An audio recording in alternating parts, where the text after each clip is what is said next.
Pada pandangan saya, satu inisiatif yang sangat bagus diberikan oleh kerajaan pada ketika ini, disebabkan saya sebagai individu bujang jadi sedikit sebanyak membantulah dalam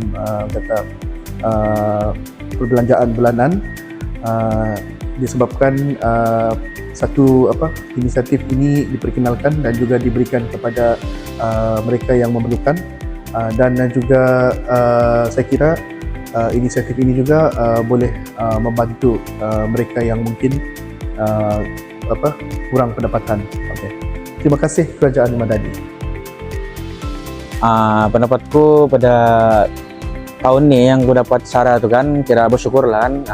Walaupun SARA tu bukan banyak, sikit saya RM50, tapi dapat membantulah macam keperluan diri sendiri. Jadi ada backup bahkan macam contoh lah kan, kita macam barang mandi apa semua. Jadi nak kacau lah duit kita yang kita dapat tu kan. Cuma duit ni RM50 ni apa-apa pun boleh kau dapat bah. Walaupun kecil, RM50 tu cukup lah. Kalau boleh diteruskan lah RM50 ni kan. Sebab bulan-bulan pun kita ada backup RM50 ni. Terima kasih Kerajaan Madani kerana bagi kami SARA. Mantap. Senang juga lah, barang-barang mandi sama yang dapat dibeli sila ditambah lah dan diteruskan. Terima kasih Kerajaan Madani.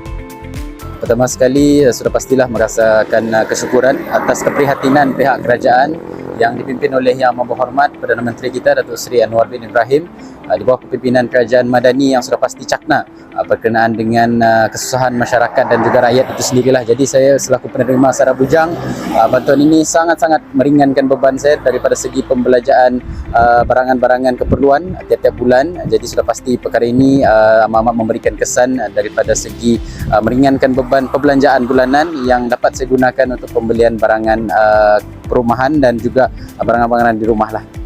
Terima kasih Kerajaan Madani. Thank you PMX atas SARA dalam kategori bujang. Ia sedikit sebanyak membantu orang-orang bujang untuk meringankan beban kami. Terima kasih PMX.